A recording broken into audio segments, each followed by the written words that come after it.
다니엘서를 저희들이 지난주에 이어서 두 번째 1장을 지난주에 잠깐 살펴봤다면 3장 오늘 본문으로 했는데요. 지금 다니엘과 친구들로 이끌어지는 이 유다에서 자라난 10대의 청소년, 청년의 개념을 10대 중반부터 우리가 20대, 30대 초반까지로 좀 넓게 본다면 유스라고 부르는데 이들이 사회적인 압력 가운데 있습니다. 그 사회적인 압력은 바벨론이라는 초강대국이 고대 근동 가운데 형성되면서 생기는 것입니다. 마치 우리가 알고 있는 로마 제국이 유럽 전체에서 아시아까지 영향을 주었듯이 바벨론이라는 나라가 이스라엘이 있던 팔레스틴 지역으로부터 시작해서 지금의 터키, 시리아 이르기까지 그 지역, 근동 지역이라고 지금 우리가 부르는 곳에 초강대국이 형성되는 과정입니다. 바벨론 제국은 근본적으로 왕이 지배하는 사회이고 지금 성경은 느부갓네살이라는 특정 왕의 이름을 우리에게 알려줍니다. 그런데 이 왕이 강력한 제국을 주로 전쟁을 통해서 만들다 보니까 이 제국을 좀 더 질서 있고 좀 더 효율적이고 요즘으로 얘기하면 하나의 시스템으로 만들고 싶은 욕심이 생겼습니다. 이것은 매 세기마다 인류를 지배했던 나라, 로마, 그 다음에 유럽으로 와서 예를 들어서 스페인, 혹은 영국, 독일, 프랑스로 이어지는 곳, 또 네덜란드, 포르투갈, 이런 중세에 이르기까지 모든 강대국이 되는 나라들이 밟아갔던 과정입니다. 3장 1절에 보면 이렇게 시작합니다. 느부갓네살 왕이 그 강대국을 이끄는 리더십이 금으로 신상을 만들었더니, 왕이 돼서 이 제국을 좀 더 시스템이 작동하는 시스테매틱한 제국으로 만들기 위해서 그래서 신상을 만들었다는 것입니다. 이 신상은 지금도 우리가 세계 도처에서 발견할 수 있습니다. 느부갓네살이 있던 바벨론 이 시기에 BC 580년경에 30m의 동상을 금으로 만든다는 것은 엄청난 투자입니다. 그 당시에 사람들이 보면 우와 그럴 수밖에 없습니다. 역사를 통해서 보면 모든 제국의 형성기에서 기초를 다지는 시기에는 비슷한 일이 일어났습니다. 영토가 넓어질수록 수많은 조그만 국가들을 일종의 전쟁을 통해 정복해 나가니까 다양한 인종이 있습니다. 다양한 인종은 다른 말, 다양한 언어가 있습니다. 다양한 인종과 언어와 지역은 다양한 문화를 지니고 있습니다. 그래서 하나로 합치는 게 매우 어렵습니다. 하나로 합친 다음에도 쉽게 분열이 됩니다. 왜? 서로 다른 존재, 다른 생각, 다른 언어, 다른 옷, 다른 음식, 다른 문화, 다른 종교를 갖고 있기 때문에 이것을 하나로 합치는 것은 지금처럼 쉬운 일이 아닙니다. 그런 것을 하나로 만들어내기 때문에 느부갓네살은 신바벨론 제국의 건설을 그의 통치의 일종의 첫 번째 어젠다로 삼습니다. 그걸 하기 위해서 지금 한 것이 동상을 세우는 것이었습니다. 동상을 세운다면 어떻게 하나요? 2절로부터 4절에 보면 2절, 3절에 동상을 세운 다음에는 이 동상을 일종의 세웠다는 것을 여는 잔치를 열죠. 축제, 페스티벌을 여는 것입니다. 이 페스티벌은 온 국민 축제입니다. 2절에 보면 느부갓네살 왕이 사람을 보내어 총독과 수령과 행정관과 모사와 재무관과 재판관과 법률사와 각 지방 모든 관원을 낙성식에 참석하게 하니, 여기 다 나오죠. 총독, 장관이 또 있고 각 지역의 수장들, 장관이 있고, 그때는 재판이 굉장히 중요하니까 재판관들이 있고 행정하는 사람들이 있고 모사, 책사들이 있고 전략가들이 있고 재무 담당이 있고 법률사가 있고 관리랑 관리는 모두 모읍니다. 또 페스티벌에 빠지지 않는 게 음악입니다. 지금 얘기하면 오케스트라, 유명한 밴드, 유명한 가수, 합창단, 무용단 다 모이는 거죠. 다 모여가지고 뭘 하는가 하면 신상의 낙성식에 참석하여 느부갓네살 왕이 세운 신상 앞에 서니라. 2절 3절의 일종의 묘사입니다. 4절 같이 읽어볼까요? 선포하는 자가 크게 외쳐 이르되 백성들과 나라들과 각 언어로 말하는 자들아 왕이 너희 무리에게 명하시나니. 수많은 사람들을 모였으니까 이제 왕이 나오면 주인공이 등장하는 거죠. 주인공이 등장할 때 그냥 등장하나요? 로마 제국에 여러분들 영화 보면 빵빠레가 등장하죠. 로마에서는 나팔을 많이 썼는데요. 지금으로 얘기하면 트럼핏 같은 것입니다. 빵빠레가 딱 등장하죠. 트럼핏과 트롬본이 등장하죠. 5절 너희는 나팔과 피리와 수금과 사명금과 양금과 생황과 및 모든 악기 소리를 들을 때 오케스트라가 연주합니다. 엎드려 느부갓네살 왕이 세운 금 신상에게 절하라. 우리가 성경을 좀 더 깊이 있게 공부하거나 연구하거나 묵상한다면 두 단어가 중요하죠. 하나는 엎드리다입니다. 하나는 절하다입니다. 신상을 세운 이유는 무엇인가 하면 엎드리는 것을 원했기 때문입니다. 총리든 장관이든 재판관이든 똑똑한 사람이든 보통 사람이든 가진 사람이든 많이든 모든 국민들이 왕 앞에 엎드리는 걸 원해서 신상을 이용하는 거죠. 이데올로기를 이용하는 거죠. 종교를 이용하는 거죠. 엎드리는 것입니다. 또 하나는 절하는 것입니다. 엎드리는 것과 절하는 것은 쓰임새가 다르죠. 엎드리다가 절하다가 어디에 쓰여 있는가 하면 토라, 창세기로부터 신명기에 이르면 야훼 하나님께 예배할 때 쓰이는 단어입니다.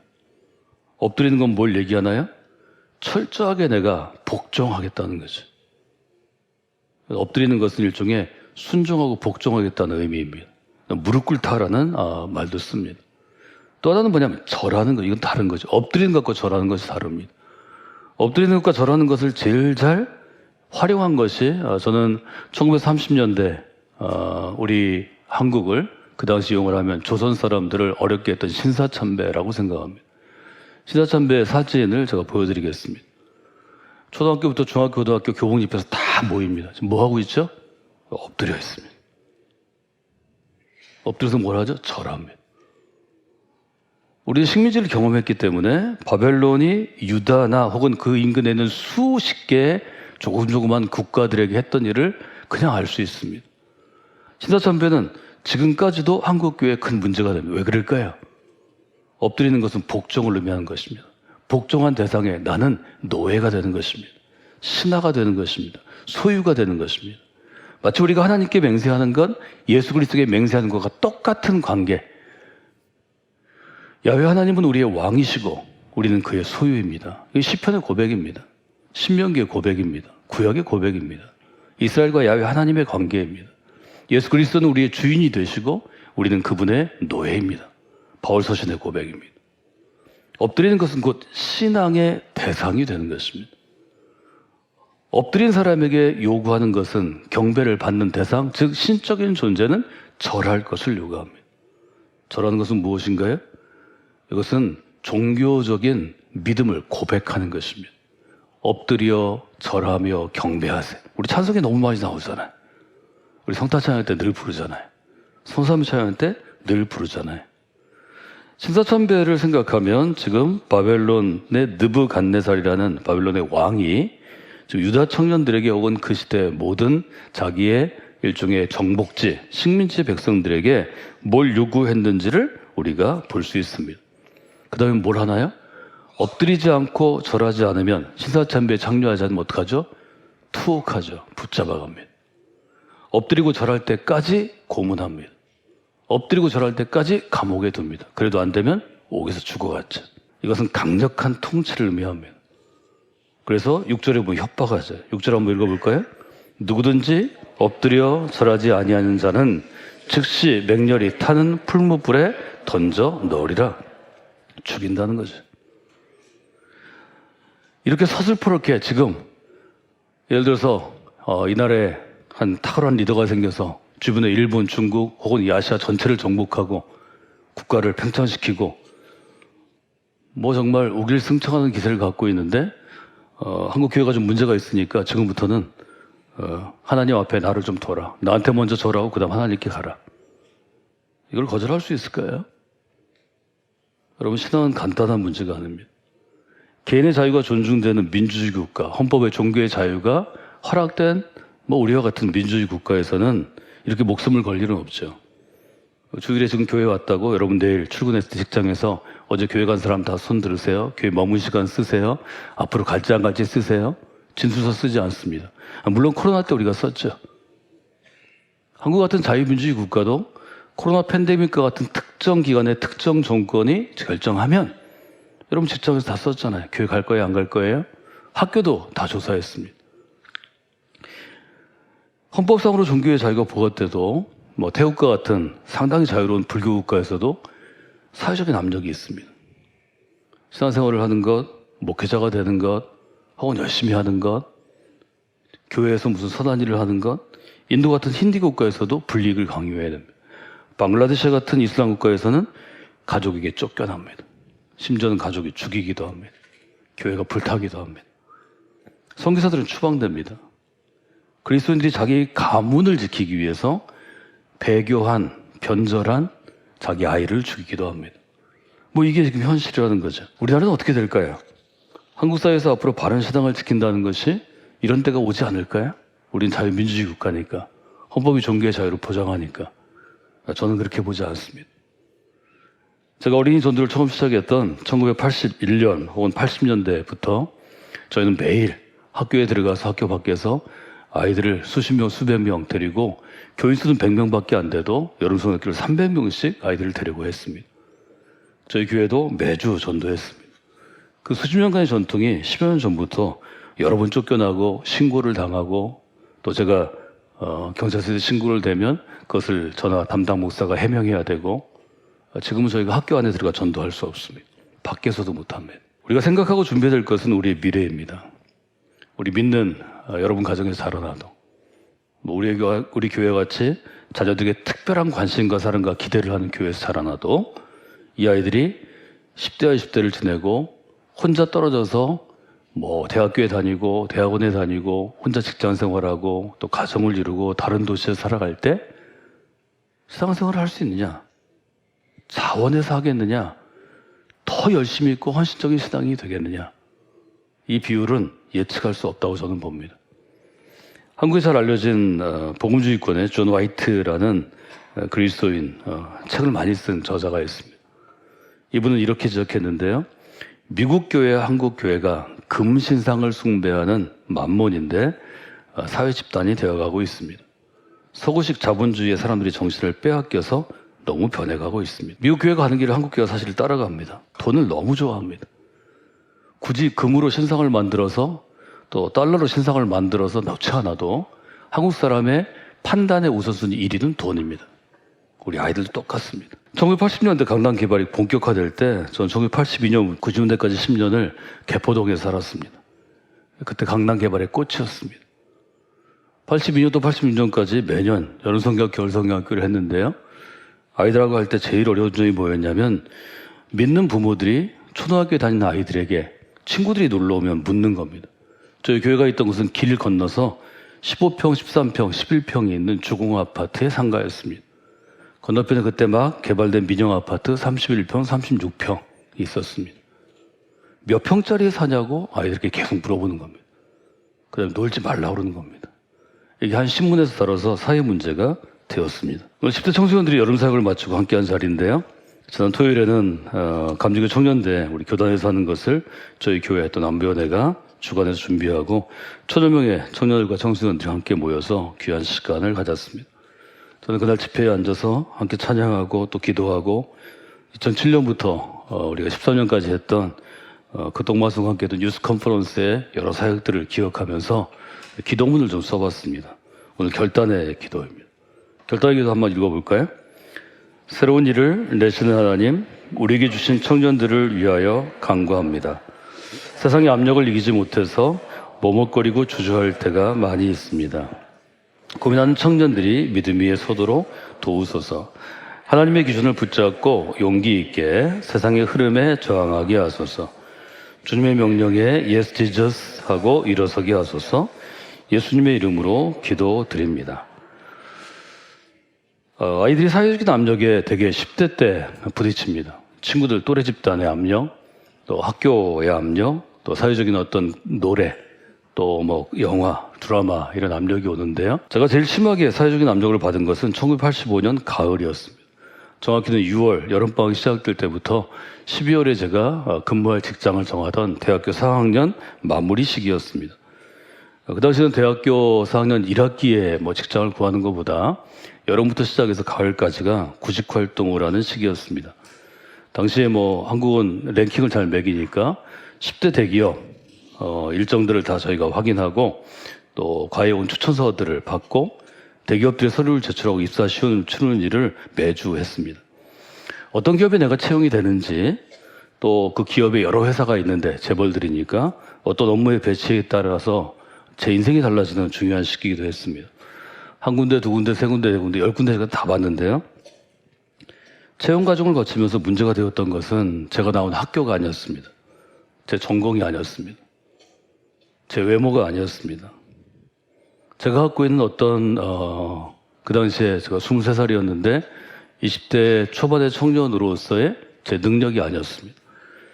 1차, 2차 시험을 수천 명이 보고 2차에 좀 걸러내는 시험을 보고 되게 100명, 200명, 300명 이렇게 남았는데 마지막이 면접이었습니다.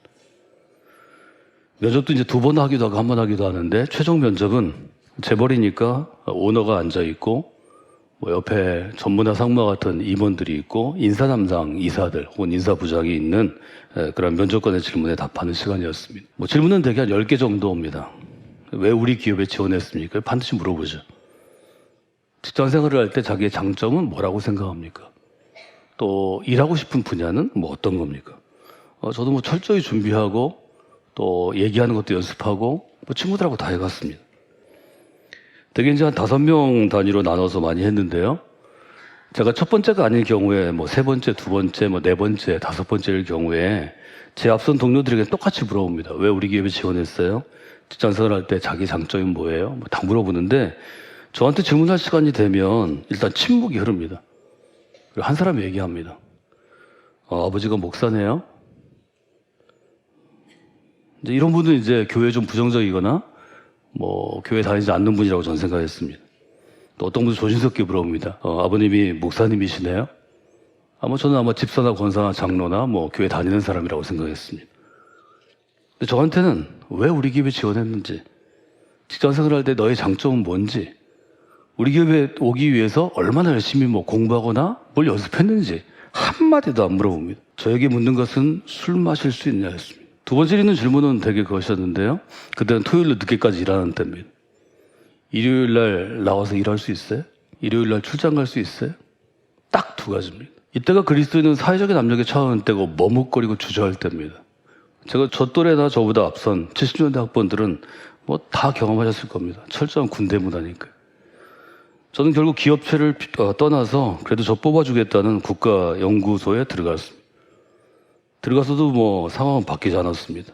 제가 가장 부끄럽고 어려웠던 것은 그 10차례의 면접에서 제가 그 앞에서 한 번도 저는 그리스도인입니다.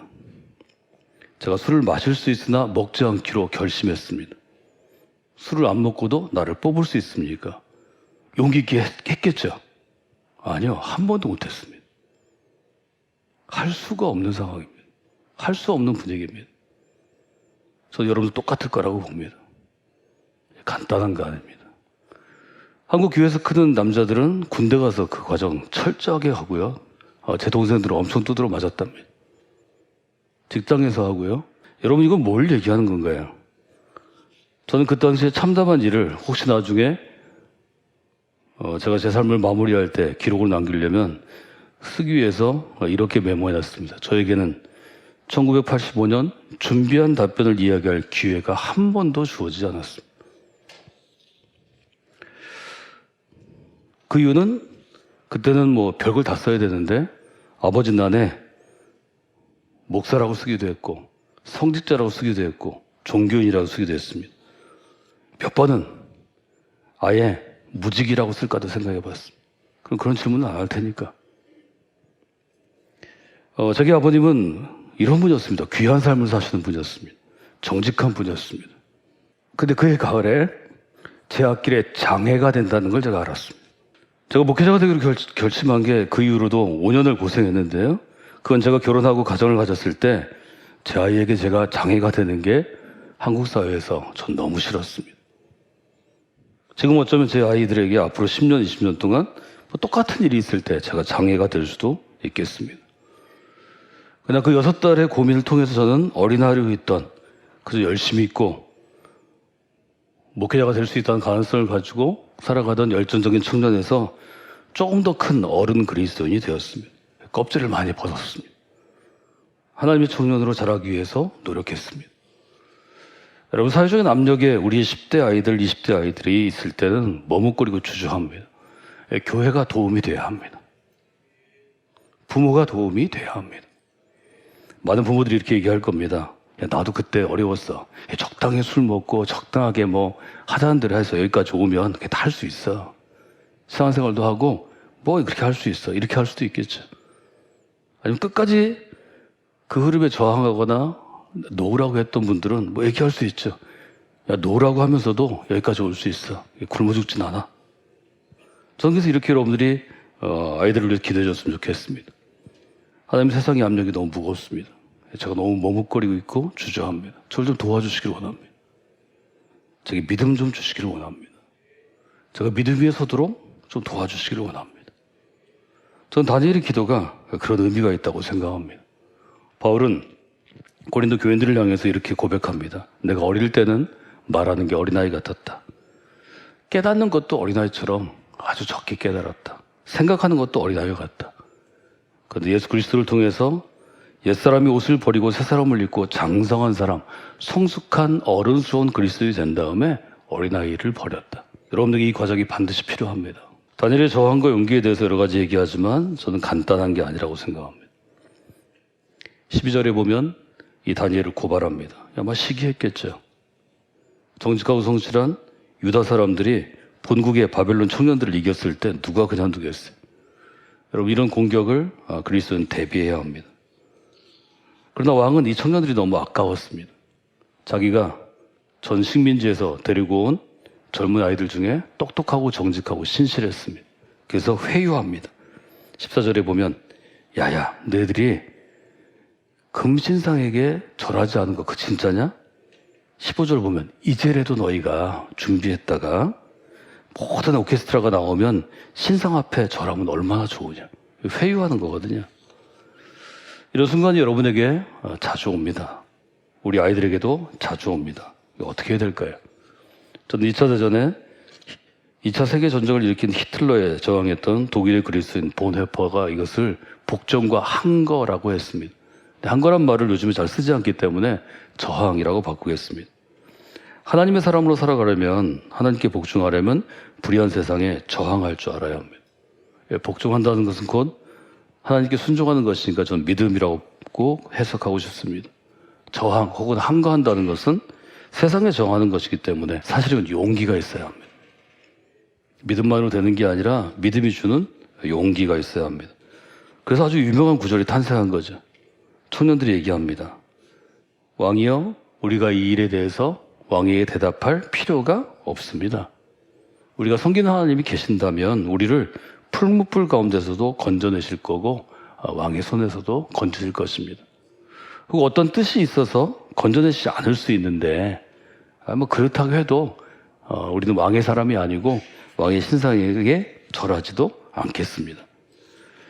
우리 중에 한 사람도 저는 이렇게 왕 앞에서 얘기할 수 있는 사람이 없다고 생각합니다.